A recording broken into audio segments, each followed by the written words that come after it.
الحمد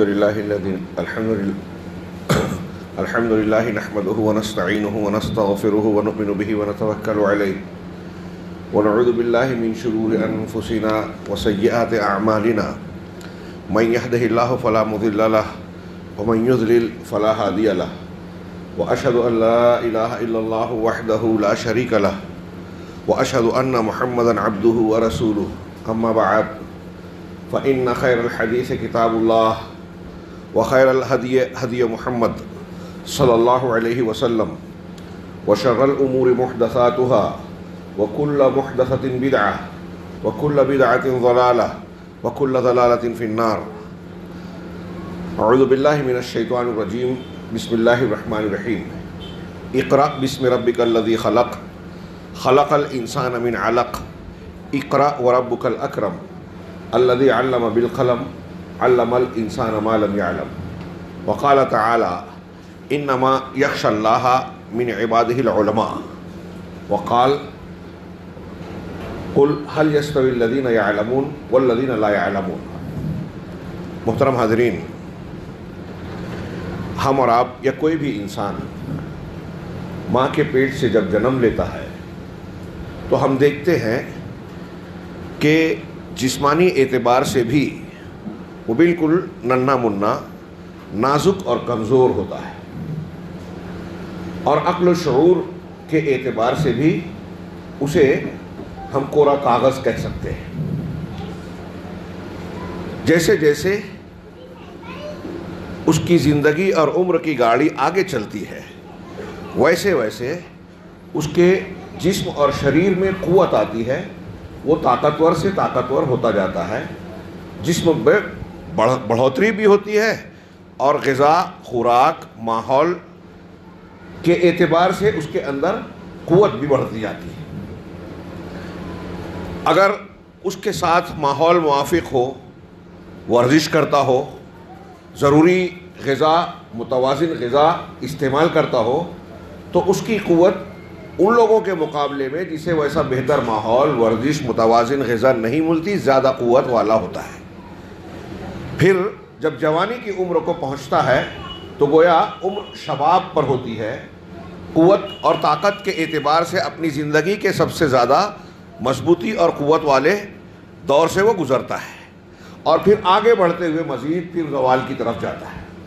قرآن نے اس کا ذکر کیا، ہم اس کا مشاہدہ کرتے ہیں، دیکھتے ہیں، بلکہ اس سے گزرتے ہیں. جہاں جسم اس طریقے سے نشو و نما پا کر قوی سے قوی تر ہوتا ہے، ایک خاص عمر پر خاص مرحلے پر جا کر پھر سے زوال کی طرف جاتا ہے، ایسا ہی انسان کے علم، اس کے اخلاق، اس کی تہذیب و تمدن کے معاملے میں بھی کچھ پیش آتا ہے. الا یہ فرق یہ ہے کہ اس میں اس طرح سے زوال نہیں آتا جیسے جسم میں آتا ہے. ہاں، ارذل عمر میں آدمی پہنچے تو وہاں بھی زوال ہوتا ہے. بچہ جب پیدا ہوتا ہے تو علم کے اعتبار سے جیسا کہ میں نے عرض کیا ذہن و دماغ کورا ہوتا ہے، تہذیب و تمدن سے ناآشنا ہوتا ہے. اللہ تبارک و تعالیٰ نے تذکرہ فرمایا سورۃ النحل میں، واللہ اخرجکم من بطون امہاتکم لا تعلمون شیئا. اللہ ہی ہے جس نے تمہیں تمہاری ماؤں کے پیٹ سے، ماؤں کے پیٹوں سے، شکم سے پیدا کیا، نکالا، اس حالت میں کہ تمہیں کچھ بھی علم نہیں تھا. لا تعلمون شیئا، کوئی بھی علم نہیں. قرآن کی یہ آیت کہتی ہے کہ بچہ جب بھی ولادت پاتا ہے، وہ چاہے اولیاء اور صالحین کا بچہ ہی کیوں نہ ہو، وہ بعد میں ہونے والے اولیاء اور صالحین، جب وہ ولادت پاتے ہیں ماں کے پیٹ سے تو کوئی علم نہیں رکھتے. یہ جو بعض لوگوں کے بارے میں کہا جاتا ہے کہ وہ پیدا ہوئے تو ان کی والدہ جتنا قرآن کی حفظ کی ہوئی تھی اتنا حافظ بن کر پیدا ہوئے، قرآن کے خلاف بات ہے. تم کچھ بھی علم نہیں رکھتے تھے، علمی اعتبار سے کورے تھے. وَجَعَلَ لَكُمُ السَّمْعَ وَالْأَبْصَارَ وَالْأَفْئِدَةَ، پھر اللہ تبارک و تعالیٰ نے تمہارے لیے کان، سمع، کان سننے کی طاقت دی، کان دیا، سماعت دی. وَجَعَلَ لَكُمُ السَّمْعَ وَالْأَبْصَارَ، آنکھیں دی جس سے تم دیکھتے ہو. والافئدہ، اور دل دیا، سوچنے سمجھنے کی صلاحیت دی. دنیا میں انسان جو علم حاصل کرتا ہے، سیکھتا ہے، وہ بنیادی طور سے کانوں سے سن کر، آنکھوں سے دیکھ کر، اور پھر ان دونوں کے تعلق سے اپنے دل و دماغ میں غور و فکر کر کے یہ جانتا ہے. بچہ جب آپ دیکھتے ہیں کہ ایک لفظ نیا اس کے سامنے بولا جاتا ہے، بار بار پوچھتا ہے، وہ تجسس کے ساتھ دیکھتا ہے، غور سے سنتا ہے، اور پھر ہونٹوں کی حرکت پر بھی غور کرتا ہے. ساتھ ہی ساتھ وہ دیکھتا ہے کہ کس چیز کو کہا جا رہا ہے. آپ نے کوئی جانور پرندے کی طرف اشارہ کر کے کہا کہ یہ کوا ہے، تو وہ بار بار اسے پوچھتا ہے، دیکھتا ہے، دہراتا ہے، اور پھر اس کے ذہن و دماغ میں یہ بیٹھ جاتا ہے کہ یہ کوا ہے. سن کر، بول کر، دیکھ کر، اور پھر غور و فکر کر کے. بعض تربیت کے علماء کہتے ہیں کہ انسان دنیا میں جو سیکھتا ہے 90%، 80% سنی ہوئی چیزیں ہوتی ہیں. کان کے ذریعے سے وہ سنتا ہے اور سیکھتا ہے. اس میں کچھ کم زیادہ ہو سکتا ہے، یہ علماء کا کہنا ہے. اللہ نے فرمایا کہ تم جب پیدا ہوئے تو کچھ بھی علم نہیں تھا، لیکن اللہ نے کان دیا، آنکھ دی، دل و دماغ دیا. دوسری آیت میں کہا کہ تمہارے لیے زبان اور 2 ہونٹ دیے. یہ بولنے کا آلہ ہے. یعنی علم نہیں تھا اور یہ چیزیں دی، مطلب یہ علم حاصل کرنے کا آلہ اور ذریعہ ہے. آلات علم دیا، ذرائع علم دیا. گویا ان چیزوں کے ذریعے سے انسان، بندہ، کوئی بھی پیدا ہونے والا بندہ دنیا میں کچھ نہ کچھ سیکھتا ضرور ہے. مدرسہ نہ جائے، اسکول نہ پڑھے، باقاعدہ تعلیم حاصل نہ کرے، لیکن ماں باپ کی زبان سیکھتا ہے اپنے گھر اور ماحول میں. ان کا طور طریقہ سیکھتا ہے، ان کا مذہب اور دین سیکھتا ہے. کل مولود یولد علی الفطرہ فابواہ یہودانہ اور ینصرانہ اور یمجسانہ. ہر بچہ فطرت پر پیدا ہوتا ہے، یعنی اسلام پر. اس کے ماں باپ ہیں جو اسے یہودی بناتے ہیں، نصرانی بناتے ہیں، مجوسی بناتے ہیں. اس کے ماں باپ ہیں جو اس کو مسلک اور منہج سکھاتے ہیں. یہودی نصرانی جس طرح بنتا ہے ویسے ہی صوفی بنتا ہے، شیعہ بنتا ہے، سنی بنتا ہے، حنفی، شافعی، مالکی، حنبلی بنتا ہے. یہ ماں باپ ہیں جو اپنا دین، مذہب بھی اس کی طرف منتقل کرتے ہیں. عام طور سے ایسا ہی ہوتا ہے کہ گھر کا مذہب بچے کا مذہب بن جاتا ہے. تو بچہ کیسے یہ سیکھتا ہے یہ مذہب؟ وَجَعَلَ لَكُمُ السَّمْعَ وَالْأَبْصَارَ وَالْأَفْئِدَةَ. اپنی اس صلاحیت کو، اپنے ان آلات کو جو اللہ تبارک و تعالیٰ نے عطا کیے ہیں پیدائش کے وقت سے، اس کو استعمال کر کے وہ چیزیں دیکھتا ہے، سنتا ہے، پھر سوچتا سمجھتا ہے اور اسے اختیار کرتا ہے. اس کا مقصد کیا ہے؟ اللہ تعالیٰ نے یہ آلات کیوں دیے؟ علم نہیں تھا، یہ آلات دیے، یعنی اس کے ذریعے سے علم سیکھے. علم سیکھنے کے بعد مقصد اور نتیجہ ہونا کیا چاہیے؟ لعلکم تشکرون، آیت کا آخری ٹکڑا، کہ تاکہ تم اللہ کے شکر گزار بن جاؤ. پہلی وحی میں اللہ تبارک و تعالیٰ نے اقرأ بسم ربک الذی خلق کہا اور نعمت کا ذکر کیا کہ تم کو علق سے، نطفے سے پیدا کیا. اس کے فوراً بعد کہا کہ اللہ تعالیٰ کی تمہارا اکرم ہے، انتہائی مہربان ہے، الذی علم بالقلم، جس نے قلم کے ذریعے سے علم سکھایا اور انسان کو وہ سکھایا جو وہ نہیں جانتا تھا. علم الانسان ما لم یعلم. شریر کو نطفے سے جسم و جان تک پہنچایا، پھر بچہ پیٹ سے نکلنے کے بعد دھیرے دھیرے نشو و نما پا رہا ہے. جسم کی ساری ضروریات دی، کھانا پینا، ہوا پانی اور جو دوسری ضروریات تھیں وہ دے کر انسان کو بڑا بنایا. ایک طرف جسم بڑا ہو رہا ہے، دوسری طرف انسان کو وہ سکھایا، سیکھنے کی تعلیم حاصل کرنے کی صلاحیت دی، جس کی وجہ سے وہ مہذب بنتا ہے، جس کی وجہ سے وہ کوئی مذہب اختیار کرتا ہے، جس کی وجہ سے وہ با اخلاق یا بے اخلاق بنتا ہے. سیکھتا ہے تو با اخلاق، نہیں سیکھتا تو بے اخلاق. اور اسی صلاحیت کی بنیاد پر اللہ تبارک و تعالیٰ نے انسانوں کو اس کائنات میں ایک امتیازی شان دی، ساری مخلوقات میں امتیازی درجہ دیا. اسی اقرأ بسم ربک الذی خلق اور علم کی فضیلت کے ضمن میں علامہ ابن کثیر نے کہا کہ اسی امتیاز کی بنیاد پر حضرت آدم علیہ السلام کو اللہ تبارک و تعالیٰ نے یہ مقام دیا کہ فرشتوں کو حکم دیا ان کو سجدہ کریں. وعلم آدم الاسماء كلها، آدم کو سارے اسما سکھائے. سکھانے کے بعد اسے فرشتوں پر پیش کیا.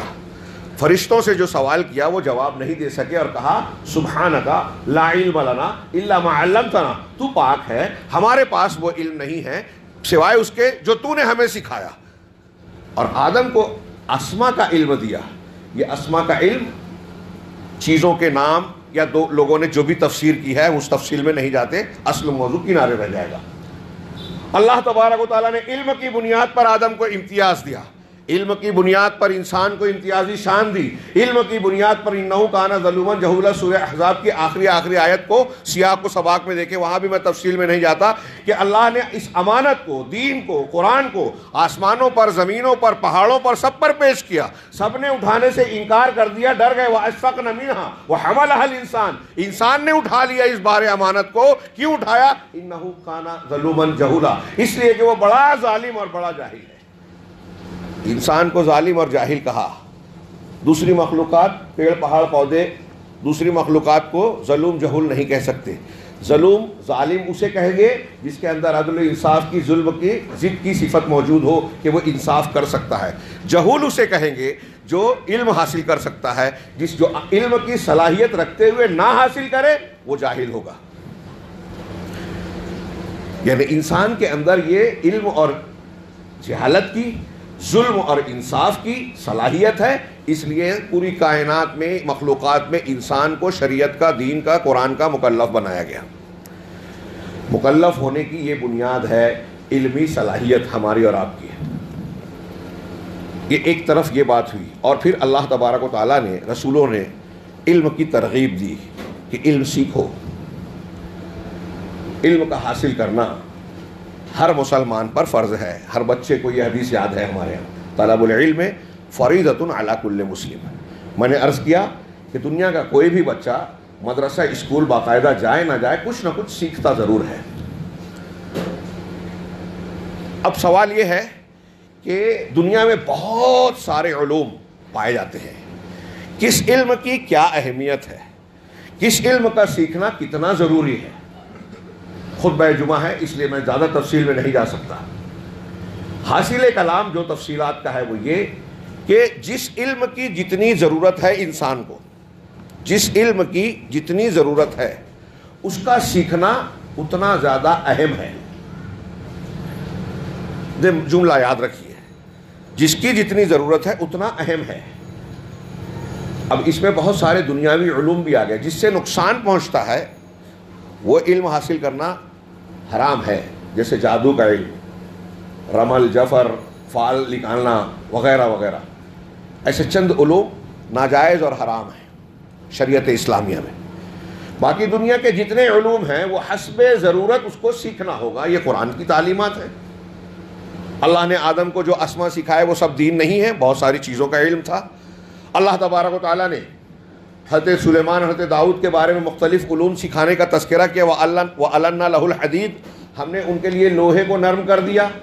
حضرت نوح علیہ السلام سے کہا وَاصْنَعِ الْفُلْكَ بِأَعْيُنِنَا وَوَحْيِنَا، کہ آپ کشتی بنائیے ہماری آنکھوں کے سامنے اور ہماری وحی کی روشنی میں۔ یعنی اللہ نے ان کو وحی کے ذریعے سے کشتی بنانے کا فن سکھایا، علم دیا۔ کشتی بنانا ایک مہارت اور ایک فن کا کام ہے۔ حضرت نوح علیہ السلام ایک پیغمبر ہے، نبی ہے، جن کا اصل مقصد شریعت اور دینی علم پہنچانا ہے، اللہ کا پیغام پہنچانا ہے۔ ساتھ ساتھ ان کو کشتی بنانے کا علم دیا اللہ تعالیٰ نے۔ ایسے آپ قرآن میں غور کریں، وراثت کا علم ہے، وراثت کے ساتھ حساب جڑا ہوا ہے، حساب جانے بغیر آدمی وراثت کی تقسیم نہیں کر سکتا۔ یہ میں 2-3 مثالیں دے رہا ہوں۔ علامہ سیوطی اور دوسرے علماء نے قرآن کے مختلف اشارات اور صراحتوں سے یہ استدلال کیا ہے کہ دنیا میں جتنے علوم کی فیکلٹیز اور شعبے ہو سکتے ہیں، قرآن میں اس کا کچھ نہ کچھ تذکرہ، اشارہ ضرور موجود ہے۔ ان علوم کے حاصل کرنے کی کتنی ضرورت ہے؟ وہی جملہ، جس کی جتنی ضرورت ہے۔ نمبر 1، اب مثال کے طور پہ آدمی بیمار پڑتا ہے، علاج معالجے کی ضرورت پڑتی ہے، ہر انسانی سماج میں اس کی شدید ضرورت ہے۔ تو علم طب کا سیکھنا، میڈیکل لائن اختیار کرنا، یہ ایک ضرورت ہے سماج اور معاشرے کی، خدمت کے اعتبار سے بھی، زندگی کی گاڑی کو ٹھیک ٹھاک رکھنے کے اعتبار سے بھی، کہ بیمار ہو تو علاج معالجہ ہو سکے۔ لہٰذا علم طب سیکھنا پورے سماج میں کچھ لوگوں کے لیے بہت ضروری ہے۔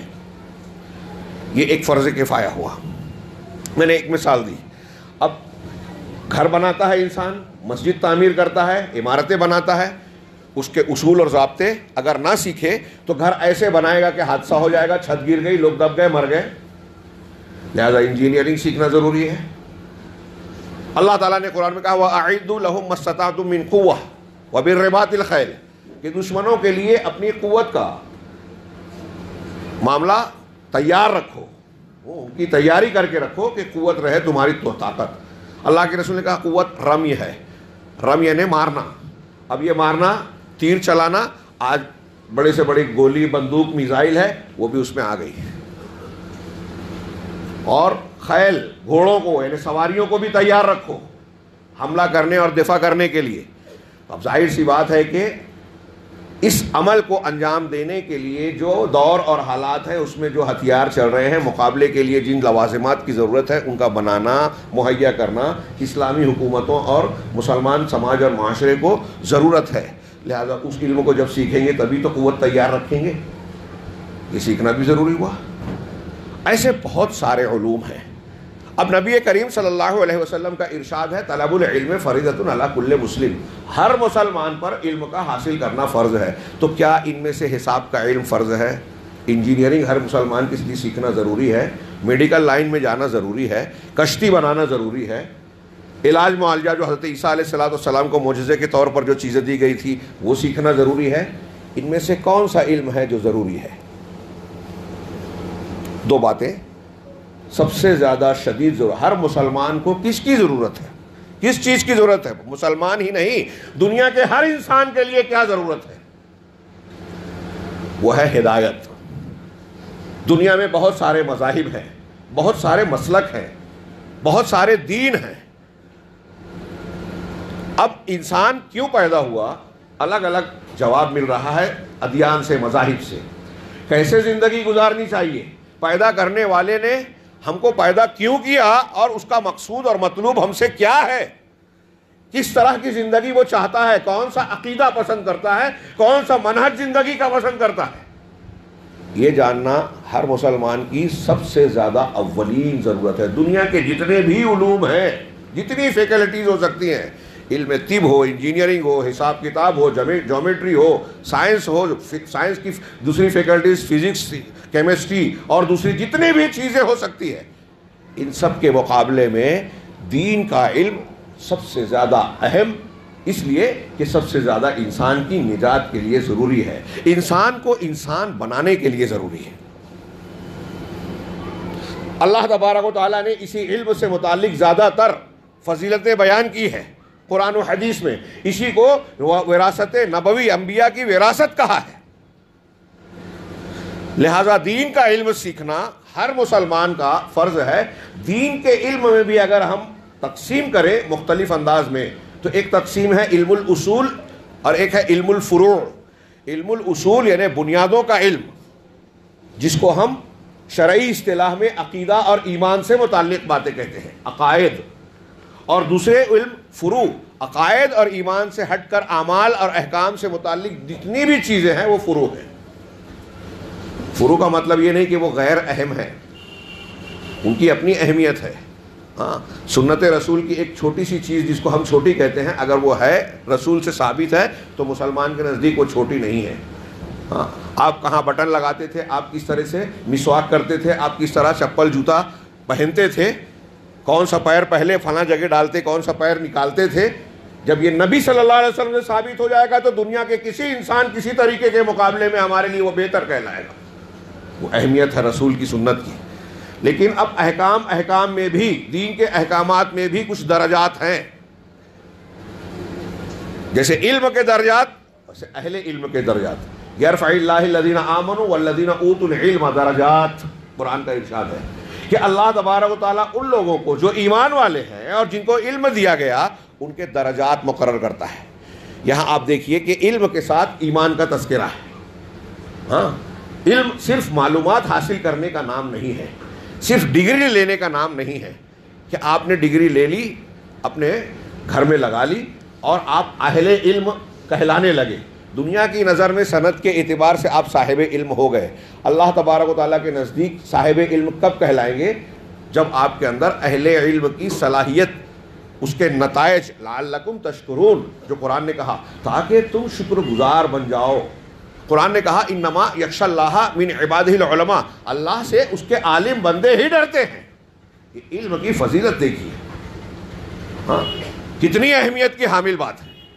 تو جو جتنا علم والا ہوگا، بعض دنیا کے علوم بھی، جیسے انسان فلکیات کا علم، بہت سارے سائنٹسٹوں کا بیان، ابھی ہم لوگ قرآن کے علمی معجزات پر جو کچھ بحثیں کر رہے ہیں، دروس ہو رہے ہیں، اس میں پڑھ رہے ہیں تو پتہ چل رہا ہے کہ غیر مسلم دنیا میں بھی، عیسائی ہیں، دوسرے مذہب کے ہیں، کائنات کے مختلف علوم کو حاصل کیا، انسانی جسم کے بارے میں تحقیقات کی، تو ان کے ذہن و دماغ میں آیا کہ یہ جس ذات نے اسے بنایا ہے وہ ذات بہت ہی زبردست ہے، حکیم ہے، ہر چیز پر قادر اور قدرت رکھنے والی ہے۔ اس میں بعض لوگوں نے، بہت سارے لوگوں نے جو قرآن کا، حدیث کا علم حاصل کیا اور اپنے تخصص اور اسپیشلائزیشن کی روشنی میں جب اس کا مطالعہ کیا تو کلمہ پڑھ لیا۔ ان کا وہ علم بھی ان کو اللہ سے ڈرانے پر ابھارتا ہے، انما یخشی اللہ من عبادہ العلماء، اور دین کا علم تو اس کے لیے خاص ہے۔ اللہ کے رسول صلی اللہ علیہ وسلم، میں سمجھانا یہ چاہتا ہوں کہ دنیا کے مختلف علوم آپ سیکھیں نہ سیکھیں، حسب ضرورت ان پر اللہ کی پکڑ نہیں ہوگی، لیکن کچھ علم ایسا ہے کہ اگر انسان نے اسے نہیں سیکھا اور نہ سیکھنے کی وجہ سے اس علم کی خلاف ورزی کی، جہالت کو اختیار کیا، تو اللہ کے یہاں پوچھا جائے گا۔ کون سا علم؟ دین کا علم۔ دین کے علم میں بھی ضروری تر علم کون سا ہے؟ سب سے زیادہ ضروری، انتہائی ضروری، وہ عقیدے کا علم۔ اس کی بہت سی دلیلیں ہیں۔ ایک دلیل کی طرف صرف اشارہ کروں کہ قبر میں جب دفن ہوگا 3 سوال ہوگا، اور کافر، منافق، مشرک جواب دے گا تینوں سوال کے جواب میں ہا لا ادری، ہائے ہائے میں نہیں جانتا، سمعت الناس یقولون شیئا فقلت، لوگوں کو میں نے ایک بات کہتے ہوئے سنا تو میں بھی وہی کہنے لگا، لوگوں کو میں نے کچھ باتیں کہتے ہوئے سنا تو میں بھی وہی کہنے لگا، لوگوں کی دیکھا دیکھی کرنے لگا۔ اسی کو اصطلاحاً دوسروں کی بات کو بغیر دلیل کے مان لینا تقلید کہا جاتا ہے۔ ہمارے ہاں فقہا کی جو دینی اعتبار سے تقلید جو لوگ اختیار کرتے ہیں، غیر نبی کی بات کو، نبی کے علاوہ کی بات کو بغیر دلیل کے مان لینا، یہ تقلید کہلاتا ہے۔ اور جتنے اہل تقلید ہیں، تقلید والوں کے بڑے بڑے علماء نے بھی کتابوں میں یہ لکھا ہے، اصول کی کتابوں میں، کہ تقلید جاہل کا کام ہے، جہالت کا کام ہے۔ میرا سوال یہ ہے، غور کرنے والی بات ہے حاضرین کرام، مثبت رویے سے، کوئی اختلافی بات اختلافی بنیاد پر نہیں، ہمارے اپنے نجات کا معاملہ ہے، اللہ تعالیٰ نے رسول کو مبعوث کیا، قرآن کو نازل کیا، اس کی حفاظت کا ذمہ لیا، ہم تک پہنچایا، علماء کو مقرر کیا، اس کی ذمہ داری دی کہ یہ دین لوگوں تک پہنچائیں، سکھائیں، تربیت کریں۔ کھیل تماشا ہے یہ؟ اللہ تبارک و تعالیٰ رب العالمین نے کھانے پینے سے زیادہ دین کا انتظام کیا، اور ہم اس سے بے توجہی برتیں، کچھ بنیادی مسائل سے یہ کہہ کر پلہ جھاڑ لیں، آنکھ منہ موڑ لیں کہ یہ اختلافی ہے۔ نہیں، اگر ایسا ہوتا تو رسول اللہ صلی اللہ علیہ وسلم یہ بیان نہیں کرتے امت میں 73 فرقے ہوں گے، سب کے سب جہنم میں سوائے ایک کے۔ کیوں بیان کیا؟ کیا مقصد ہے؟ اس حدیث کو چھپا دیں ہم اور بیان کریں تو اختلافی مسئلہ؟ اللہ کے رسول صلی اللہ علیہ وسلم نے مکمل کیا ہے، یہ معاملہ علم کے طور پر بتایا ہے، آگاہ کر دیا ہے، ایسا ہوگا تمہیں دیکھنا پڑے گا، جاننا پڑے گا، سیکھنا پڑے گا کہ کون سے جہنمی طریقے ہیں، کون سا جنت والا۔ ورنہ قبر میں جانے کے بعد فرشتوں کو جب یہ کہو گے کہ میں نے لوگوں کو کہتے ہوئے سنا تو میں بھی کہنے لگا، تو فرشتے جواب دیں گے، منکر نکیر کہیں گے، لا دریتا ولا تلیتا، نہ تو نے جانا اور نہ تو نے پڑھا۔ اس کا مطلب یہ جاننا جو سوال کیا جا رہا ہے کہ تمہارا رب کون ہے، تمہارا دین کیا ہے، محمد صلی اللہ علیہ وسلم کے بارے میں تم کیا کہتے ہو، یہ 3 سوال جو ہوگا عقیدے کے سوالات ہیں، اوپن ہے، اللہ کی طرف سے اوپن سوال امتحان کا۔ یہ سوال ہر انسان سے قبر میں جانے والے سے ہونا ہی ہے۔ اور اگر آپ نے، ہم نے، کسی نے یہ جواب دیا، اللہ ہم کو محفوظ رکھے، کہ لوگوں کو سنا تو میں بھی کہنے لگا، مجھے نہیں پتا، تو عذاب کا سلسلہ شروع ہوگا، انتہائی بھیانک، یہیں سے آخرت کا پہلا مرحلہ۔ سوچئے اس کا مطلب کیا ہوا۔ قرآن کی ایک آیت بھی ہے، میں اس میں تفصیل میں جاؤں تو مجھے وقت بہت کم پڑ جائے گا۔ وَإِذَا أَخَذَ رَبُّكَ مِن بَنِي آدَمَ مِن ظُهُورِهِمْ ذُرِّيَّتَهُمْ، سورہ اعراف کی یہ 2-3 آیتیں پڑھ جائیے، اس کی تفسیر دیکھیے، ترجمہ صرف غور سے دیکھیے، تو اس میں اللہ تعالیٰ کے عہد و پیمان کا ذکر ہے عالم ارواح میں، اور پھر اس کے بعد آگے یہ کہا کہ ہم نے یہ کیوں لیا تھا کہ تم قیامت کے دن یہ نہ کہہ سکو کہ ہم اس سے غافل تھے، اِنَّا كُنَّا عَنْ هَٰذَا غَافِلِينَ۔ غفلت والا عذر نہیں چلے گا۔ اب غور کیجئے، علم کے حاصل کرنے کی فرضیت بتا رہا ہوں، اللہ تعالیٰ کہہ رہا ہے کہ قیامت کے دن تم یہ نہ کہہ سکو کہ ہم غافل تھے. غفلت والا، لا علمی اور جہالت والا عذر عقیدے کے سلسلے میں، توحید کے بارے میں اللہ کے یہاں نہیں چلے گا. تم نہیں کہہ سکتے، یہ قرآن کہہ رہا ہے. ہاں، اور آگے یہ بھی نہیں کہہ سکتے کہ ہمارے باپ دادا مشرک تھے. پروردگار، باپ دادا نے شرک کیا، اب باپ دادا کا جو طریقہ تھا ہم نے وہی اختیار کیا. باپ دادا کا طریقہ، آپ باپ دادا کے پہنائے کپڑے پہن لے چل جائے گا، کھانا کھا لے چل جائے گا. ان کی زبان جو تھی اردو، عربی، فارسی، چینی، جو بھی زبان تھی آپ نے وہ بولی، یہ بھی چل جائے گا. ان امور میں، دنیاوی امور میں ان کی تقلید کر لی، کوئی حرج نہیں. لیکن اللہ نے فطرت پر پیدا کیا تھا، کائنات میں توحید کی دلیلیں بکھیرے تھی، دین حق کو پہنچانے کے لیے انبیاء کو بھیجا، قرآن اتارا، اللہ تعالیٰ کے ڈرانے والے صحیح علم لے کر آئے. تم کو یہ معلوم تھا کہ ہمارے مذہب کے علاوہ دنیا میں بہت سے مذاہب ہیں، اسلام ہے، فلاں ہے، فلاں ہے، ان میں سے کون مذہب حق ہے تم کو سیکھنا تھا. اور جب تم باطل مذہب پر تھے تو تمہارا دل اور تمہاری فطرت کچوکے لگاتی تھی، دل میں سوالات اٹھاتی تھی، تم ان سوالات کی طرف توجہ نہیں دیے، تم نے حق کی تلاش نہیں کی، علم نہیں سیکھا، تحقیق نہیں کی، تقلید کی، باپ دادا کی، لوگوں کی، ماحول کی، لہٰذا تم اللہ کے ہاں نجات نہیں پا سکتے. یہ نہیں کہہ سکتے کہ نہیں جانتے تھے، یہ نہیں کہہ سکتے کہ باپ دادا کی تقلید کی. اسی لیے اس آیت کی تفسیر میں بہت سارے مفسرین، علامہ قرطبی جو مالکی کہلاتے ہیں، انہوں نے لکھا کہ اس آیت سے یہ ثابت ہوتا ہے کہ تقلید عقیدے میں جائز نہیں ہے. سن لیجئے آپ لوگ، یہ ہمارے یہاں دیوبندی بریلوی حضرات، ان کی کتابوں کے حوالے سے یہ بات پیش کی جا سکتی ہے کہ وہ کہتے ہیں کہ عقیدے میں تقلید نہیں کرنی چاہیے، نہیں ہو سکتی. اس کا مطلب عقیدے میں وہ بھی اہل الحدیث کے طریقے پہ ہے، یعنی تحقیق کرنی چاہیے. اگر ہم ان سے سوال کریں کہ بھائی ہم تقلید نہ کرنے پر آپ ہمیں غیر مقلد کہتے ہو، تو کیا آپ عقیدے میں غیر مقلد ہیں؟ کیا آپ ہم سے جو سوالات کرتے ہیں کہ عام آدمی تقلید نہیں کرے گا، ہاں، تو کیا وہ دین کی سمجھ رکھتا ہے؟ تو ہم یہ سوال کریں کہ عقیدے کا معاملہ سب لوگ سمجھ جاتے ہیں؟ کیونکہ آپ بھی کہہ رہے ہو نا کہ عقیدے میں تقلید نہیں چلے گی، تو عقیدہ تو سیکھنا پڑے گا، توحید سیکھنا پڑے گی، شرک سے بچنا پڑے گا. کیوں؟ میں نے جو مقدمہ قائم کیا، جس علم کی جتنی ضرورت ہے اتنا فرض ہے، اتنا اہم ہے. تو اب انسان کی نجات کے لیے شرک سے بچنا بنیاد ہے، توحید پر رہنا بنیاد ہے. عقیدے کے صحیح معاملات کو اختیار کرنا، جیسے رسالت ہے، تقدیر ہے، فرشتوں پر ایمان ہے، ہاں، آخرت پر ایمان ہے، یہ بنیادیں ہیں ایمان کی. ان کا سیکھنا ہر مسلمان کے لیے بقدر ضرورت لازم ہے، بلکہ دنیا کے ہر انسان کے لیے لازم ہے. اگر نہیں سیکھا تو وہ جاہل ہے. دنیا کے دوسرے علوم کی دوسرے فیکلٹیز میں وہ کتنا بڑا بھی عالم ہے. قرآن کہتا ہے سورہ روم میں اللہ نے فرمایا وَلَكِنَّ أَكْثَرَ النَّاسِ لَا يَعْلَمُونَ، اکثر لوگ علم نہیں رکھتے، جانتے نہیں. يَعْلَمُونَ ظَاهِرًا مِنَ الْحَيَاةِ الدُّنْيَا، وہ دنیا کی ظاہری چیزوں کو کچھ کچھ جانتے ہیں. اب ایک انسان بہت بڑا سائنٹسٹ ہو جائے، میڈیکل لائن کے کسی لائن کا اسپیشلسٹ ہو جائے، ہاں، انجینئرنگ کی سب سے اعلیٰ ڈگری دنیا میں جو پائی جاتی ہے وہ حاصل کر لے، اور کوئی علم حاصل کر لے، دنیا کی بہت ساری 25-30 زبانوں کا ماہر بن جائے، لیکن اللہ تعالیٰ کہہ رہا ہے کہ یعلمون ظاہرا من الحیات الدنیا، علم نہیں رکھتے، اور علم رکھتے ہیں دنیا کے کچھ ظاہر کا. تو کتنا بڑا بھی اسکالر بن جائے، اسپیشلسٹ بن جائے، وہ کچھ ہی جانتا ہے. اور اللہ نے کہا کہ کچھ جاننے کے باوجود وہ جانتا نہیں. کیوں کہا اللہ نے؟ یعلمون لا یعلمون دونوں بدل ہے. عربی جاننے والے سمجھتے ہیں ولیکن اکثر الناس لا یعلمون، اکثر لوگ علم نہیں رکھتے. اور فوراً آگے کہا یعلمون ظاہرا من الحیات الدنیا، دنیا کی کچھ ظاہری باتوں کو جانتے ہیں. تو ظاہری باتوں کو جاننے کے باوجود اللہ کہہ رہا ہے کہ وہ علم نہیں رکھتے. کیوں؟ وجہ آگے بیان کی، وَهُمْ عَنِ الْآخِرَةِ هُمْ غَافِلُونَ، کہ وہ علم رکھنے والے اس لیے نہیں ہیں کہ آخرت سے غافل ہیں. وہ جانتے نہیں کہ مرنے کے بعد کیا ہوگا، وہ مانتے نہیں کہ اللہ تبارک و تعالیٰ حساب و کتاب لے گا ہمارے اعمال کا، زندگی کے ایک ایک معاملے کا. فَمَن يَعْمَلْ مِثْقَالَ ذَرَّةٍ خَيْرًا يَرَهُ وَمَن يَعْمَلْ مِثْقَالَ ذَرَّةٍ شَرًّا يَرَهُ، یہ جانتے ہی نہیں، لہذا بڑی سے بڑی ڈگری لے کر بھی لا يعلمون، جاہل میں داخل ہیں.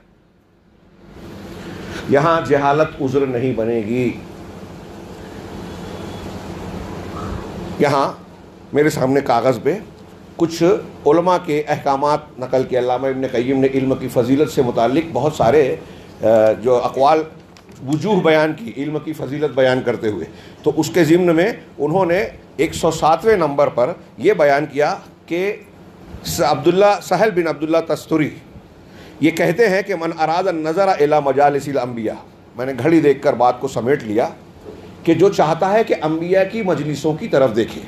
جس علم کی میں نے بات کی وہ علم نبیوں کے ذریعے سے آتا ہے. دنیا میں علم کی دو قسمیں اس طرح سے کی جاتی ہے کہ علم تشریعی، علم تکوینی. ایک شریعت کا علم، ایک کائنات کا علم. کائنات کے علم میں سائنس، جغرافیہ اور دوسرے جتنے بھی علوم دنیا میں پائے جاتے ہیں جس میں انسان غور و فکر، تجربات، مشاہدات کے ذریعے سے ترقی کرتا ہے، وہ سب تکوینی کائنات کے علم میں آ گئے. اس میں ہم کو سیکھنا ہے، غور کرنا ہے، تجربہ کرنا ہے، ڈھونڈنا ہے. لیکن علم تشریعی میں اللہ تبارک و تعالیٰ نے انسانوں کو آزاد نہیں رکھا کہ آپ اپنے طور سے دین شریعت اختیار کر لیں. آپ کو جیسے سمجھ میں آئے ویسے نماز پڑھو، آپ کو جیسے سمجھ میں آئے اللہ کی عبادت کرو، آپ کے جیسے سمجھ میں آئے اللہ کے نام اور اس کے اسماء و صفات بیان کرو اپنی طرف سے. نہیں، یہ علم آپ کو نبیوں سے ملے گا. علم وحی، علم تشریعی کا ذریعہ علم وحی ہے. اور اللہ تبارک و تعالیٰ نے ہر زمانے میں اس کا انتظام کیا. اب نبیوں کا سلسلہ ختم ہوا تو آخری نبی جناب محمد رسول اللہ صلی اللہ علیہ وسلم کے لائے ہوئے علم اور شریعت کو قیامت تک محفوظ بنا دیا، اپنی نگرانی میں رکھا. انا نحن نزلنا الذکر وانا لہ لحافظون. تو اللہ تبارک و تعالیٰ اس کا محافظ ہے. کیوں حفاظت کر رہا ہے؟ ایسے ہی ہمارے اور آپ کے لیے کہ قیامت تک ہم اس سے ذریعے سے صحیح دین، صحیح راستہ، صراط مستقیم سیکھتے رہیں. تو ان میں دین کا علم ضروری، دین کے علم میں عقائد اور ضروری، توحید انتہائی ضروری. یہ علم لانے والے انبیاء کرام ہیں. یہاں سہل بن عبداللہ تستری رحمہ اللہ کا قول نقل کیا کہ جو شخص چاہتا ہے کہ انبیاء کی مجلسوں کو دیکھے تو اسے چاہیے کہ وہ علماء کی مجلس کو دیکھے. انبیاء کی مجلس میں اگر بیٹھنا چاہتا ہے تو علماء کی. علماء کون سے؟ جو انبیاء کے علم والے ہیں. فلاں نے کہا، فلاں نے کہا نہیں، قال اللہ قال رسول جو جانتے ہیں. اللہ تبارک و تعالیٰ نے سیکھنے کا حکم دیتے ہوئے کہا وقت کم ہے، فاسألوا اہل الذکر ان کنتم لا تعلمون. اہل ذکر سے پوچھو اگر تم کو علم نہیں ہے. علم نہیں ہے تو کس سے پوچھنا ہے؟ اہل ذکر سے. اہل ذکر کون ہے؟ الذکر قرآن ہے، قرآن کی تفسیر حدیث ہے. جس کو قرآن و حدیث آتا ہے وہ اہل ذکر ہے. جو قرآن حدیث نہیں جانتے آپ ان سے سوال کرنے جائیں کہ شریعت میں یہ حلال ہے کہ حرام ہے، یہ صحیح ہے کہ غلط ہے، توحید کسے کہتے ہیں، شرک کسے کہتے ہیں، بدعت کسے کہتے ہیں، سنت کسے کہتے ہیں. اب وہ اس کا جواب دیتے ہوئے قرآن حدیث کی دلیلوں سے عاری رہ کر اپنے خاص اختیار کردہ مسلک کے علماء کا نام لیتا ہے، ان کی کتابوں کا، کہ انہوں نے یہ لکھا ہے، یہ حلال ہے، انہوں نے یہ کہا ہے، یہ حرام ہے. اگر علماء کہتے ہیں یہ قول نقل کر رہا ہے تو یہ علم نہیں ہے. وقت ہوتا تو میں اس کی 4-5 دلیلیں دیتا. مثال کے طور پہ اس بخاری مسلم کی وہ حدیث جو آپ جانتے ہیں کہ جب اہل علم دنیا میں باقی نہیں رہیں گے تو لوگ جاہلوں کو اپنا امام بنائیں گے، پیشوا اور سردار بنائیں گے، ان سے سوال کریں گے، وہ بغیر علم کے جواب دیں گے. ہاں، فافتوا بغیر علم فضلوا واضلوا. بغیر علم کے فتویٰ دیں گے، خود بھی گمراہ ہوں گے، دوسروں کو بھی گمراہ کریں گے. متعدد علماء کرام نے یہ بات بیان کی ہے کہ جو علماء، ہم جن کو علماء سمجھتے ہیں، قرآن اور حدیث کی دلیل کو جانے بغیر اگر اقوال رجال سے فلاں شخصیت نے یہ حلال کہا، فلاں نے حرام کہا، اس طرح سے فتویٰ دیتے ہیں تو وہ جہالت کے ذریعے سے اس حدیث کے مطابق جہالت کے ساتھ فتویٰ دے رہا ہے، خود بھی گمراہ ہو رہا ہے، دوسروں کو بھی گمراہ کر رہا ہے. وہ کسی امام کا نام لے ہوئے، کسی بزرگ کا نام لے ہوئے، ان کی کتاب کا نام لے ہوئے. ہاں، علماء اور ائمہ کا نام لے کر اگر وہ یہ بتاتا ہے کہ انہوں نے یہ دلیل پیش کی یا اس دلیل کی بنیاد پر یہ بات کہی، اس کی بنیاد پر یہ استدلال کیا ہے، دلیل کی طرف رخ کرتے ہیں تو پھر یہ صحیح ہے. میں اکثر یہ بات کہتا رہا ہوں، ہو سکتا ہے یہاں بھی کہا ہو، کہ اگر میں یہ کہتا ہوں کہ سود حرام ہے، میں کہہ رہا ہوں، اگر میں سے مراد صرف میں نہیں، دنیا کا کوئی بھی انسان نبی کریم صلی اللہ علیہ وسلم کے بعد یہ کہہ رہا ہے کہ سود حرام ہے تو یہ شریعت نہیں ہے. اچھی طرح دماغ میں بٹھا لے یہ ایک مسئلہ کہ کسی عالم کا یہ کہنا یہ حلال ہے، یہ حرام ہے، یہ دین نہیں ہے، شریعت نہیں ہے. لیکن اگر میں یہ کہوں، کوئی عالم یہ کہے، کوئی عام آدمی کہے کہ قرآن میں لکھا ہوا ہے، اللہ کے کلام میں یہ ہے، یا یہ کہے کہ رسول اللہ صلی اللہ علیہ وسلم کا ثابت شدہ یہ فرمان ہے کہ سود حرام ہے، تو اللہ کی بات ہے، رسول کی بات ہے، یہ دین ہے، یہ شریعت ہے۔ میں نے جب یہ کہا کہ یہ اللہ کے رسول کا فرمان ہے، یہ قرآن میں ہے، تو اب یہ دین ہے۔ میں نے یہ کہا کہ میرا یہ کہنا ہے یہ حلال ہے، یہ حرام ہے، تو یہ میرا قول ہے، صحیح بھی ہو سکتا ہے، غلط بھی۔ دنیا کے ہر عالم اور امام کا یہی معاملہ ہے۔ اس سیدھے سادے مسئلے کو اگر ہم سمجھ لیں تو تقلید اور تقلید کا جو جھگڑا اور آپس میں نفرت ہے وہ ختم ہو جائے۔ اماموں کی عزت کیجیے، ان کو ان کے مقام پر رکھیے، لیکن ان کے وہ مقام مت دیجیے جو اللہ نے رسول کو دیا ہے۔ ما آتاکم الرسول فخذوہ، جو رسول دے لے لو، جس سے منع کر دے رک جاؤ۔ اللہ نے یہ نہیں کہا کہ جو تمہارا امام دے لے لو، جو امام سے رک جائے۔ یہ دین ہے، یہ شریعت ہے، یہی دین سیکھنا ضروری ہے۔ وقت نہیں ہے، میں یہ عرض کرنا چاہتا ہوں ان کا خلاصہ، یہ حکم بتا کے آخری بات کہنا چاہوں گا جو بہت اہم ہے کہ اللہ سے انہوں نے اگلی وجہ یہ بیان کی، انہوں نے کہا کہ اس لیے کہ علماء جو ہیں وہ رسولوں کے خلفاء ہیں اپنی قوموں میں، اور اپنے ان کے وارث ہیں ان کی امت کے اندر۔ ہاں، علماء انبیاء کے وارث ہیں، چنانچہ ان کی مجالس نبوت کی، خلافت کی مجالس ہے۔ اگلی وجہ انہوں نے 108 نمبر پر جو بیان کی اپنی کتاب اعلام الموقعین میں، کہ بہت سارے علماء نے اس بات کی صراحت کی ہے، علامہ ابن قیم نقل کر رہے ہیں، اس بات کی صراحت کی ہے کہ اسلام کے فرائض سے پہلے، اسلام کے فرائض کے بعد سب سے زیادہ افضل کام صحیح علم دین کا سیکھنا ہے۔ چنانچہ امام شافعی کہتے ہیں کہ لیس شیء بعد الفرائض افضل من طلب العلم، کہ فرائض کے بعد علم کے حاصل کرنے سے زیادہ فضیلت والی کوئی چیز نہیں ہے۔ یہی بات ان کے اصحاب نے نقل کی، امام سفیان ثوری بھی یہ کہتے ہیں، اور بعض حنفیہ نے امام ابو حنیفہ رحمہ اللہ سے بھی یہی قول نقل کیا۔ امام احمد کے 3 اقوال ہیں، 3 اقوال ہیں اس سلسلے میں۔ ایک قول یہ ہے کہ علم حاصل کرنا فرائض کے بعد سب سے بڑا فریضہ ہے۔ علم کون سا؟ علم دین، علم شریعت، قرآن و حدیث کا علم۔ تیسرے نمبر پر آگے وہ کہتے ہیں کہ ان سے سوال کیا گیا، ایک آدمی نے سوال کیا شاگرد نے، کہ میں رات میں بیٹھ کر علمی چیزیں لکھتا ہوں، پڑھتا ہوں، یہ زیادہ افضل ہے یا نوافل عبادات کروں؟ یہ افضل ہے، قرآن کی تلاوت، نفل نمازیں۔ تو آپ نے کہا کہ اگر تم لکھتے پڑھتے ہو تو جو ہے اپنے دین کے امور کو سیکھتے ہو اس کے ذریعے سے، یہ میرے نزدیک زیادہ اہم ہے۔ آخری ایک قول امام مالک رحمہ اللہ کا پیش کرنا چاہتا ہوں۔ ایک طرف تو یہ کہ علم کی یہ اہمیت ہے، امام بخاری نے باب بندھا کہ قول فعل، یہاں تو یہ کہہ رہے ہیں فرائض کے بعد، امام بخاری کے باب اور بعض حیثیتوں سے فرائض سے پہلے ہے یہ علم کا حصول۔ اللہ تبارک و تعالیٰ نے پہلی وحی اتاری، کہا اقرا باسم ربک، اپنے رب کے نام سے پڑھیے، رب کے نام سے پڑھیے۔ جب آپ پڑھیں گے تب جانیں گے کہ اللہ کی توحید کیا ہے، پڑھیں گے تو پتہ چلے گا شرک کیا ہے، پڑھیں گے تو پتہ چلے گا کہ رسول کا مقام کیا ہے، پڑھیں گے تو پتہ چلے گا صحیح مسلک کیا ہے، پڑھیں گے تو دین کے احکام، کون سی چیز فرض ہے، کون سا عمل کیسے کیا جاتا ہے، یہ سیکھیں گے۔ نماز ہر انسان پر فرض ہے، یہ فرض ہونا اس بات کا تقاضا کرتی ہے کہ نماز کا سیکھنا ہر مرد اور عورت پر فرض ہے، خواتین پر بھی فرض ہے، اور خواتین دین کی ویسے ہی مکلف ہیں جیسے مرد ہیں۔ چند امور میں، بعض امور میں کچھ امتیاز ہیں تخلیقی بنیادوں پر، ہاں، قوت کے اعتبار سے امتیازی حیثیت جو بچے کی پیدائش، ولادت، تربیت سے متعلق ہے، وہاں عورتوں کا مقام زیادہ اونچا، اور معیشت وغیرہ کے معاملے میں مردوں کو ایک درجہ دیا گیا، گھر کا ذمہ دار بنایا گیا۔ لیکن جنت جہنم دونوں کے لیے ہے، نمازیں دونوں کے لیے ہے، روزہ دونوں کے لیے ہے، دینی احکامات دونوں کے لیے ہے، لہذا دونوں کا سیکھنا ضروری ہے دین کو، جہالت سے کام نہیں چلے گا۔ تو ایک تو بات پہلو یہ ہے کہ اللہ تبارک و تعالیٰ کا یہ دین سیکھنا، جیسے توحید ضروری ہے، توحید کے بغیر کوئی جنت میں نہیں جائے گا، شرک سے بچنے کی بنیاد پر کوئی کامیاب کے بغیر کوئی کامیاب نہیں ہو سکتا، ساری خوبیاں توحید کی بنیاد پر آتی ہے، اس لیے ضروری ہے کہ توحید اختیار کریں۔ نمبر 1، نماز ہر ایک پر فرض ہے، نماز کا سیکھنا، اس کی شرائط کیا ہیں، احکامات کیا ہیں، وضو کرنا، طہارت صغریٰ، طہارت کبریٰ اور ان کے طریقے، یہ جاننا ضروری ہے۔ ہاں، عورتوں کو ماہواری اور ناپاکی کا مرحلہ آتا ہے، اس سے پاکی حاصل کرنے کے اسلامی آداب اور طریقے اور احکام سیکھنا ان کے لیے ضروری ہے۔ جس کو جس چیز کی، ایک تو یہ کہ جس کی جتنی اہمیت اور ضرورت ہے، دوسرا علم، جس علم کو سیکھنے کی صلاحیت ہے، ضرورت کے ساتھ ساتھ صلاحیت بھی ہونی چاہیے۔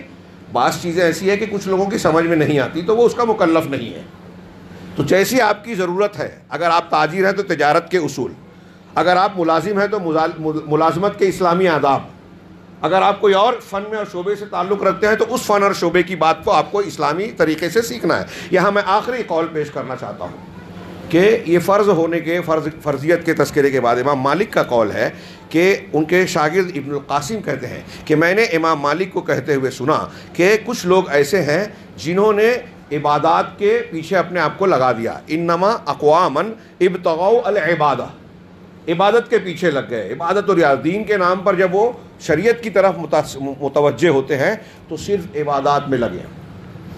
آج کل ہمارے یہاں بھی ایک مزاج ہے کہ بھائی فضائل دیکھو مسائل میں نہ پڑھو. بہت بڑا دھوکہ ہے. اگر آپ، وہ سنجیدگی سے کہہ رہا ہوں، کوئی طنز تاریخ اختلاف کی بنیاد پر نہیں، آپ کی ہمدردی کے لیے جو لوگ ایسا سمجھتے ہیں، اگر آپ نے مسائل کو نہیں جانا، یہ علم حاصل کرنا کیا ہے؟ مسائل جاننا ہے. اگر آپ نے مسائل نہیں جانا تو آپ کو فضائل نہیں ملے گی. عالم کم عبادت کرے، جاہل بہت کرے، عالم کا مرتبہ زیادہ ہوگا. کیوں؟ علم کی بنیاد پر. تو سیکھنا ضروری ہے. اگر آپ کوئی حرام چیز، کوئی کسی کو دیکھیں کہ حرام کھانا وہ الٹے ہاتھ سے کھا رہا ہے، بائیں ہاتھ سے، تو آپ فضیلت بتائیں کہ سیدھے ہاتھ سے کھانے کی فضیلت ہے کہ شراب آپ الٹے ہاتھ سے مت پیو، سیدھے ہاتھ سے پیو. یہ کہے گا کوئی؟ نہیں. ایک مسلمان ہے تو کہے گا کہ یہ حرام ہے شراب، تو مسئلہ ہو گیا نا. نماز کی بڑی فضیلت ہے، لیکن نماز کون سی پڑھیں گے؟ اگر آپ نماز کی فضیلت صرف سیکھے، نماز کا طریقہ نہیں سیکھا، تو آپ نے رسول اللہ صلی اللہ علیہ وسلم کی نماز پڑھی ہی نہیں، جو آپ نے کہا ہے سلو کما رأیتمونی اصلی. نماز ویسے ہی پڑھو، اللہ کے یہاں وہی چلے گی جو میں نے پڑھی ہے، جیسے مجھے دیکھا. اور اللہ کے رسول نے کیسے پڑھا؟ جیسے جبرائیل کو دیکھا، جیسے اللہ نے بتایا. تو اب نماز کی ایک ایک ادا جو رسول سے ثابت ہے وہی اختیار کرو. دنیا میں کوئی کچھ بھی کہے، مذاق اڑائے، مخالفت کرے، کچھ بھی کہے، نبی کی نماز ہے تو ہم کو شرمانا نہیں ہے، کوئی مخالفت سے ڈرنا نہیں ہے. تو علامہ امام مالک رحمہ اللہ کا یہ قول جو میں آگے نقل کر رہا ہوں بہت اہمیت کا حامل ہے. یہ ایک قول اگر آپ سمجھ لیں تو مجھے لگے گا کہ آج کے خطبے کا حاصل ہمیں مل گیا. اللہ تعالیٰ اس کو ہمیں اثر اور فائدہ دے. امام مالک کہتے ہیں کہ انہوں نے عبادت کو کے پیچھے پڑ گئے. ولو اتبعوا العلم، کہہ رہے ہیں واضاعوا العلم، عبادت ریاضت میں تو لگ گئے لیکن علم کو ضائع کر دیا، قرآن حدیث سیکھا نہیں.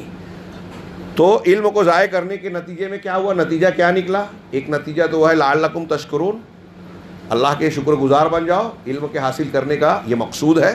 آگے اللہ نے کہا، یہاں امام مالک کہہ رہے ہیں کہ جب انہوں نے عبادت ریاضت میں اپنے آپ کو لگایا، علم کو ضائع کیا، فخرجوا علی امت محمد صلی اللہ علیہ وسلم باسیافہم، چنانچہ وہ امت محمدیہ پر ہی اپنی تلواریں لے کر نکل پڑے. اپنی تلوار لے کر امت محمدیہ کے خلاف ہی کھڑے ہو گئے، مسلمانوں ہی کی گردنیں کاٹنے لگے، مسلمانوں کو فتویٰ دینے لگے یہ کافر، یہ مشرک، یہ گمراہ. ہاں آگے امام مالک کہتے ہیں وَلَوِ اتَّبَعُوا الْعِلْمَ لَحَجَزَهُمْ عَنْ ذَلِكَ، اگر وہ علم کے پیچھے پڑے ہوتے عبادات کی بجائے تو اس غلطی سے یہ علم انہیں روک لیتا. یہ مفتاح دار السعادہ میں امام ابن قیم نے نقل کیا.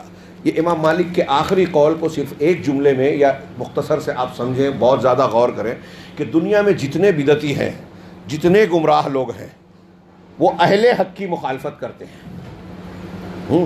آج تحریکیت کی شکل میں ہمارے نوجوان جو پائے جاتے ہیں، ہاں کچھ ایسے لوگ ہیں جو کچھ نئے نئے محققین علامہ جن میں منکرین حدیث ہیں، روافض اور یہودیوں کے ایجنٹ ہیں، جو صحابہ کرام پر دشنام ترازی کرتے ہیں، مختلف لوگوں کے ثابت شدہ مسلمہ حقائق کی مخالفت کرتے ہیں، ہر روز قرآن حدیث پر نئے نئے سوال اعتراض اٹھاتے ہیں. ایسا کیوں ہے؟ یہ ہماری عقل میں نہیں آتا. غیر مسلم اس پر اعتراض کرے گا تو ہم کیا کہیں گے؟ یہ تو سائنس کی تحقیق کے خلاف ہے، جبکہ وہ ثابت شدہ ہے.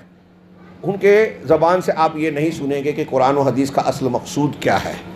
حدیثوں سے، قرآن سے انسان کو فائدہ ہوتا ہے کہ نقصان ہوتا ہے؟ فائدے کی تعلیم ہے، اس کی تعلیمات پر غور کیجئے. وہ انسانی سعادت، خیر و برکت کی چیزیں بیان کر رہی ہیں.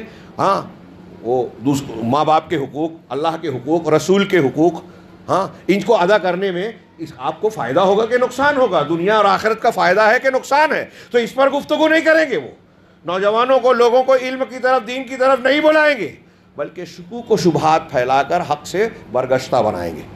دنیا میں جتنی بدعات ہیں، جتنا شرک ہے، سب جہالت کا نتیجہ ہے.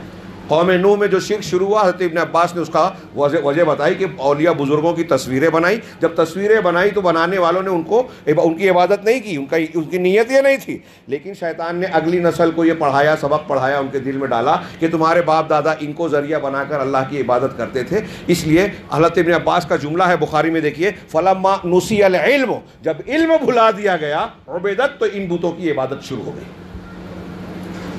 تو دنیا میں جتنی بت پرستی، جتنے شرکیات، جتنی کفریات، جتنی خرافات ہیں، سب کی بنیاد جہالت ہے، صحیح علم کو نہ ہونا. اسی لیے نبی کریم صلی اللہ علیہ وسلم دعا فرماتے تھے، اللہم انی اسألک الہدی والتقی والعفاف والغنی. شیخ عبد الرحمن بن ناصر سعدی کہتے ہیں کہ یہ 4 چیزیں اللہ کے رسول نے بتائی ہے، یہ 4 چیزیں دنیا میں جس کو مل گئی اس کو دنیا اور آخرت کی ساری بھلائیاں مل گئی. پہلی چیز ہے ہدایت، دوسری ہے تقوی. اس کے مفہوم کی تفصیل میں نہ جاتے ہوئے انہوں نے کہا کہ ہدایت سے مراد صحیح علم ہے. ایک تو ہے علم کا حاصل کرنا، اس میں ایک پابندی ہے صحیح علم، نفع بخش علم. نبی کریم صلی اللہ علیہ وسلم کی دوسری دعا کیا ہے؟ اللہم انی اسألک علما نافعا. یہ عمومی دعاؤں میں بھی ہے اس معنی کی، اور ہر صبح فجر کی نماز کے بعد فرض سلام پھیرنے کے بعد اللہ کے رسول یہ دعا مانگتے تھے، اللہم انی اسألک علما نافعا ورزقا طیبا وعملا متقبلا. دن کی شروعات ہو رہی ہے تو یہ 3 چیزیں جس کو مل گئی اس کا دن کامیاب ہو گیا، کہ علما نافعا، نفع بخش علم، رزقاً طیباً، حلال روزی، تیسرے عملا متقبلاً، ایسا عمل جو اللہ کے ہاں قبول ہو، یعنی اخلاص اور سنت کے مطابق ہو. تو اللہ کے رسول دعا کر رہے ہیں علم نافع کا. یہ ایک باب ہے کہ نبیوں کا علم کا شوق، ہمارے اسلاف کا علم کا شوق کتنا تھا. اقرا بسم ربک الذی کی تعلیم کو لے کر مسلمان جب علم کے راستے پر، تحقیق کی راہوں پر آگے بڑھے تو دنیا کی قیادت اور سرداری کی. 800 سال تک دنیا میں مسلمانوں نے علم کی دنیا میں دوسروں کی رہنمائی کی، سرداری کی، قیادت کی. دنیا ان کے پیچھے چلتی تھی. وہ یورپ کے مورخین لکھتے ہیں کہ 800 سال تک دنیا میں جو بھی ایجاد ہوا مسلمانوں نے کیا. 800 سال تک اندلس کے مسلمانوں کے اسکولوں، کالجوں، مدرسوں میں یورپ کے بچے پڑھنے آتے تھے. آج ہم شرماتے ہیں کہ مسلمان پستی اور پسماندگی کے اس گڑھے میں چلا گیا ہے. ہاں، ہماری کتابیں، ہماری تحقیقات انہوں نے اسمگل کی، ترجمہ کیا، عمل کیا، محنت کی، ترقی کی، اور آج وہ قائد بن گئے دنیاوی اعتبار سے. جبکہ خیر امت ہم تھے. علم کی رہنمائی، علم کا اور تحقیق کا راستہ ہم نے بتایا تھا دنیا کو. تو دنیا میں بھی وہ آگے چلے گئے اور دین میں بھی ہم پیچھے ہٹ گئے.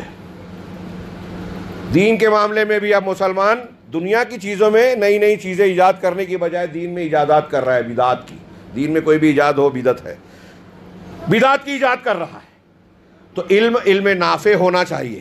ایک تو علم ضروری اور دوسرا علم نافع. علم نافع کون سا ہے؟ نفع بخش علم، جو صحیح ہدایت ہو، جس کی ہر نماز کی ہر رکعت میں دعا کی تعلیم دی گئی. شام کے درس میں میں گزارش کروں گا مرد اور خواتین سے کہ سورہ فاتحہ کا درس ہوگا، اس میں ضرور شرکت کریں، بہت اجمالی طور سے، کیونکہ ہم ہر روز ہر رکعت میں سورہ فاتحہ پڑھتے ہیں.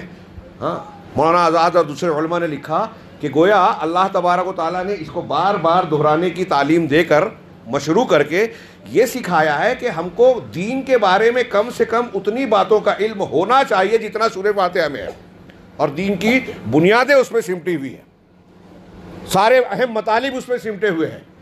اور اسی میں ایک دعا سکھائی گئی، اہدنا الصراط المستقیم. اس دعا کی ہر بندے کو، ہر انسان کو بہت ضرورت ہے. اسی لیے اللہ تبارک و تعالیٰ نے ہر نماز کی ہر رکعت میں سکھایا ہم کو سیدھے راستے کی کہ ہدایت دے. اس ہدایت کی شروعات ہوتی ہے صحیح علم سے. صحیح علم بار بار کہہ رہا ہوں. اگر علم ہے غلط ہے تو بھی مسئلہ.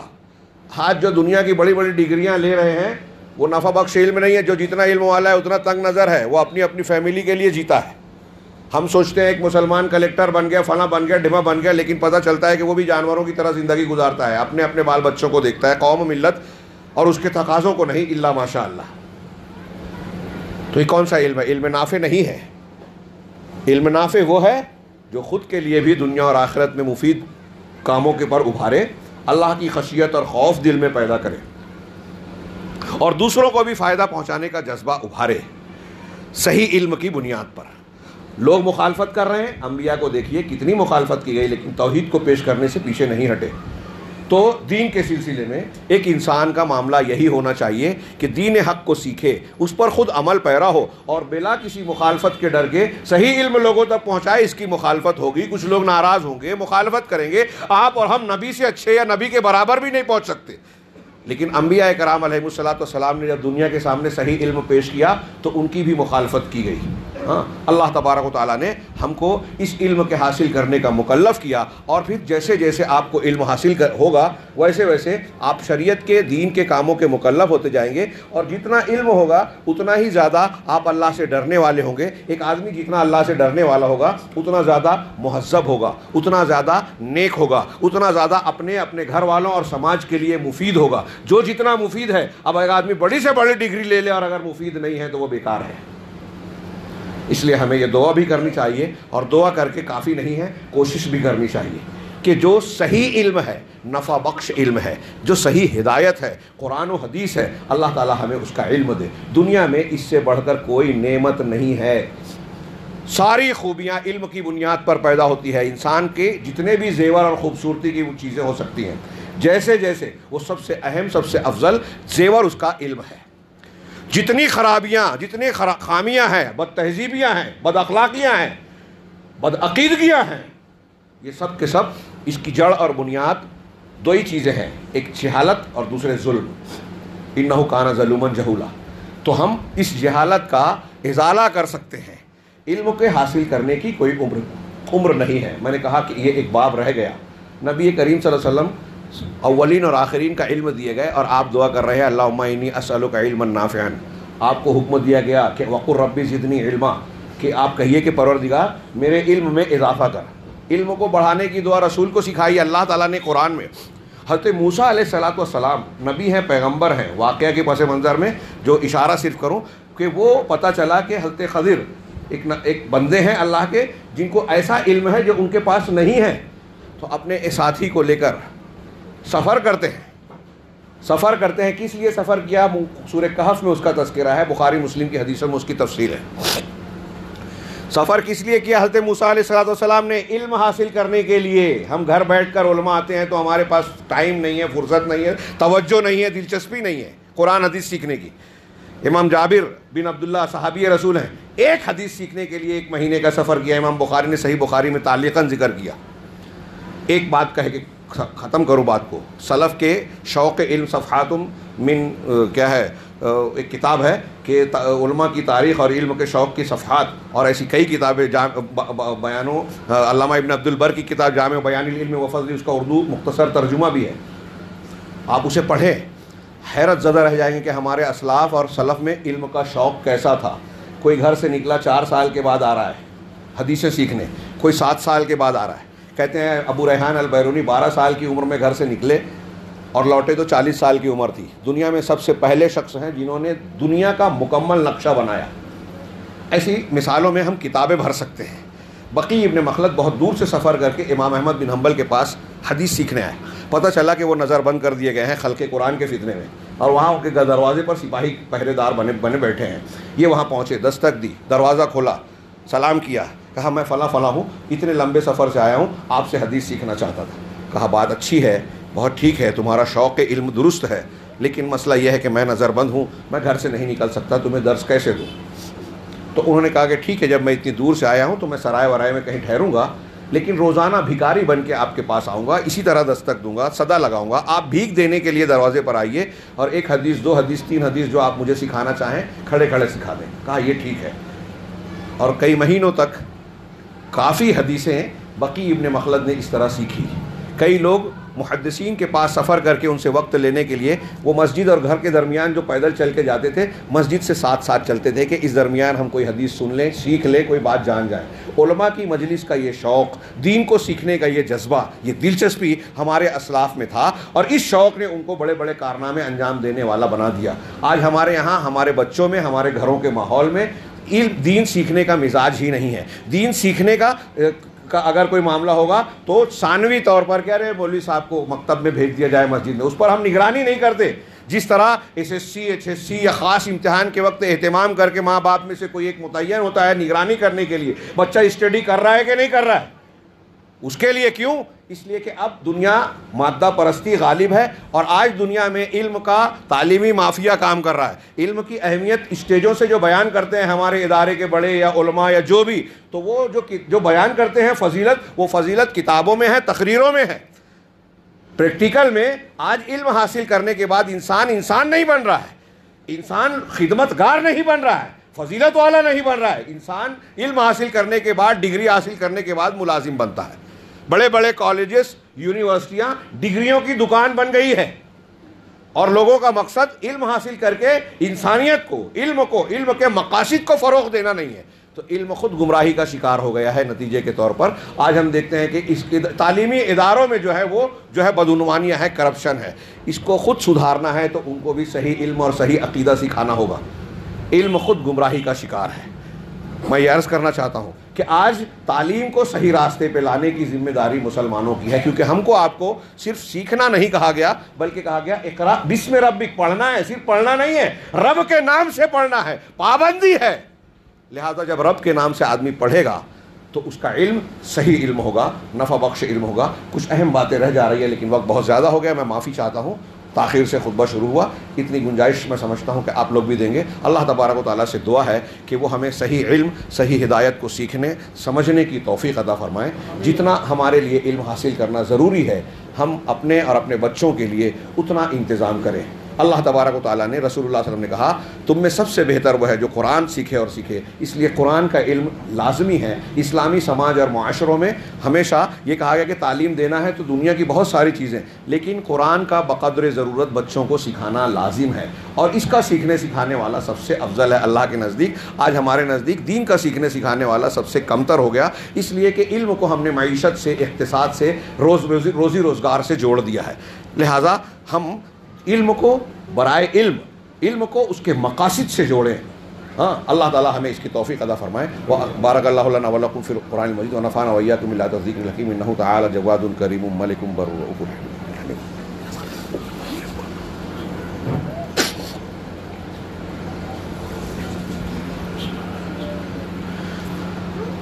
الحمد للہ نحمدہ ونستعینہ ونستغفرہ ونؤمن بہ ونتوکل علیہ ونعوذ باللہ من شرور انفسنا وسیئات اعمالنا من يهده الله فلا مضل له ومن يضلل فلا هادي له واشهد ان لا اله الا الله وحده لا شريك له واشهد ان محمدا عبده ورسوله اما بعد ان الله وملائكته يصلون على النبي يا ايها الذين امنوا صلوا عليه وسلموا تسليما اللهم صل على محمد وعلى آل محمد كما صليت على إبراهيم وعلى آل إبراهيم إنك حميد مجيد اللهم بارك على محمد وعلى آل محمد كما باركت على إبراهيم وعلى آل إبراهيم إنك حميد مجيد عباد الله رحمني ورحمكم الله إن الله يأمر بالعدل والإحسان وإيتاء ذي القربى وينهى عن الفحشاء والمنكر والبغي يعظكم لعلكم تذكرون اذكروا الله يذكركم وادعوه يستجيب لكم ولذكر الله تعالى أعلى وأجل وأعم وأكبر